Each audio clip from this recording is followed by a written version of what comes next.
Cheese stuff mushroom করার জন্য মাশরুমগুলোকে ভালো করে প্রথমে পরিষ্কার করে ধুয়ে নিতে হবে।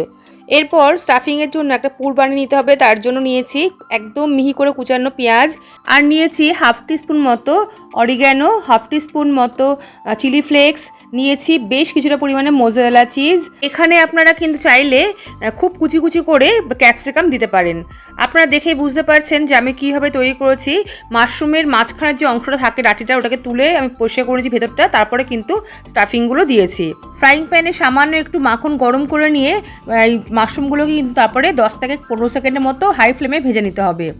এরপর আবারও ফ্রাইং প্যানের মধ্যে সামান্য একটু বাটার দিয়ে বেশ কিছুটা পরিমাণে রসুন কুচি দিয়ে ভাজা করে দিতে হবে, আর সঙ্গে দিতে হবে 2 চামচ মতো শেজওয়ান সস। কয়েক সেকেন্ড নাড়াচাড়া করে নেওয়ার পরে সামান্য একটু জল দিয়ে আবারও কিন্তু একটু নাড়াচাড়া করে নিতে হবে।